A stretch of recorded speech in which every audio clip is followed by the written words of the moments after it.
1 year removed, a little bit over that, from winning a Super Bowl, and the Los Angeles Rams are, you could argue, starting to pay the price for their draft approach in recent years, the win at whatever it takes, go all in type of mindset. And, you say, what do you mean? Well, this is a team that hasn't had a first-round pick since 2016 that they've actually used themselves to take a player. It's been leveraged via trades. And even that last first-round pick in 2016 was Jared Goff. He ain't there anymore. He was traded as part of a package to bring in Matthew Stafford, where they also gave up 2 first-round picks.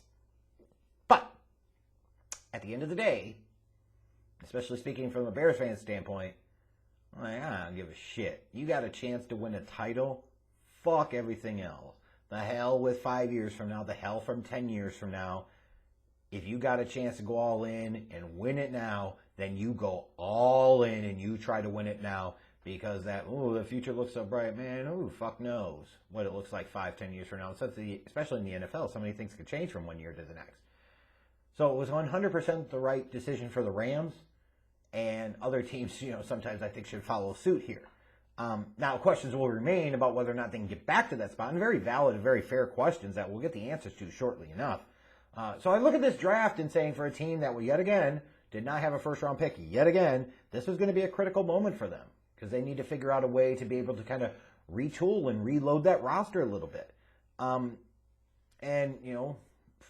Again, for the 7th straight draft, no first-round pick.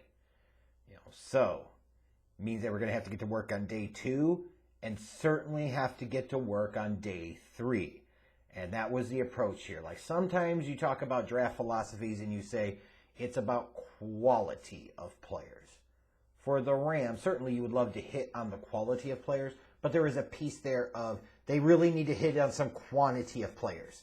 The more solid players they could get, the better. Even if, none of them end up being big-time studs or stars. They need some talent reload on that roster.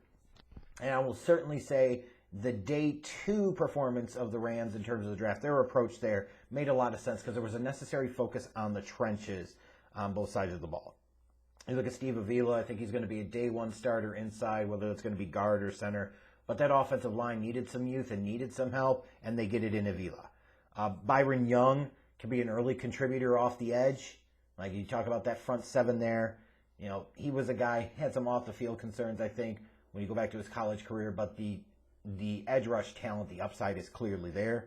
Kobie Turner lacks some measurables, but he's kind of one of those dudes is like, he lacks some measurables, so that's why you don't spend a premium, first-round pick on him. But by the time you get to round 3, especially mid to late round 3, beggars can't be damn choosers, and you look at a guy and say, measurables be damned, the dude can just flat-out ball. He can play. So you find a way to get him.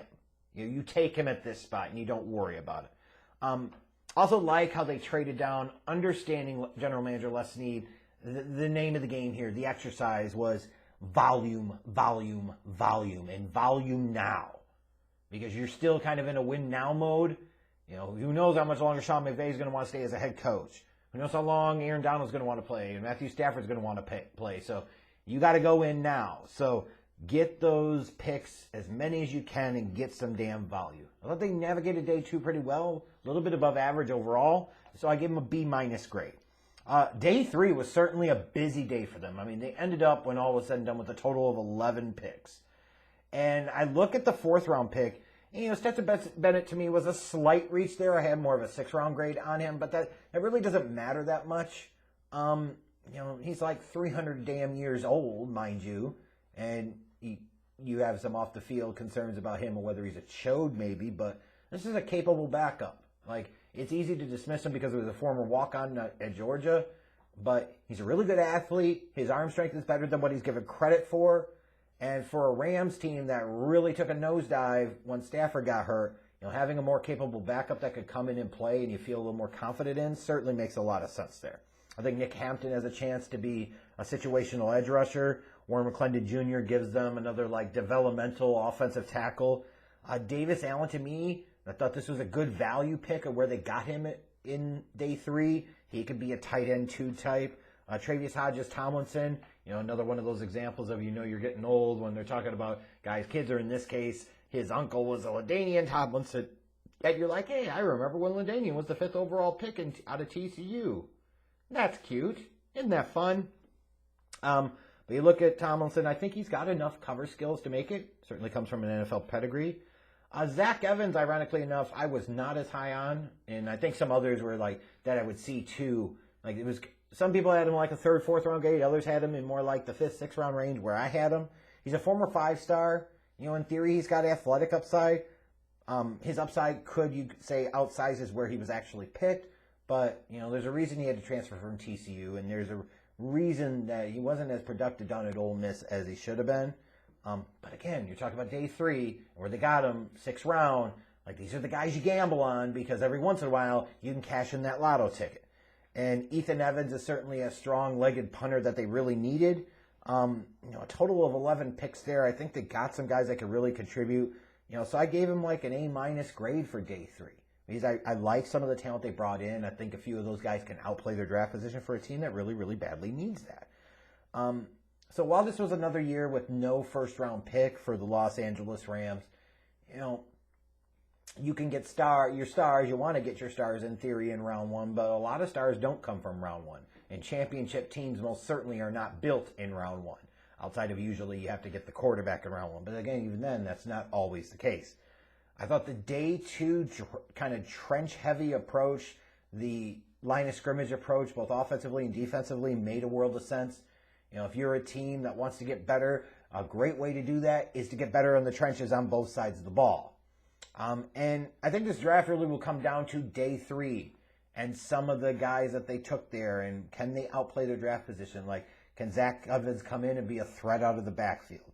Can Hodges-Tomlinson be a nickel-dime type of corner and play some type of role? Could Davis Allen be like a tight end 2, make the roster, make the active 45-man roster or whatever, and can he play on Sundays? Nick Hampton, Stetson, Bennett. So, there's a potential that this class could be solid for them. Maybe you would say, hey, there's an argument of, if you're going to do that, you still should say fuck them picks and try to get 1 or 2 first-round picks and really go crazy. Yeah, maybe, right? But from where the Rams were at, I applaud, again, their front office, general manager Les Snead, for understanding their situation and understanding how they should really play the draft game here, frankly, because they could have gotten anxious and tried to trade up. They could have just kind of stayed pat with the allotment of picks that they had, but no, they went and got aggressive. Sometimes you get aggressive by going up. Other times, to me, it could be even more impressive to get aggressive by how often you trade back. You're showing faith in yourself. You're showing faith and confidence in your scouting team that they know how to evaluate players and you've set up your board well. And I guess time will show soon enough how the Rams did here. But I thought for them, like I said, I gave them an overall grade of B- for the draft. I thought it was a solid performance considering their circumstance.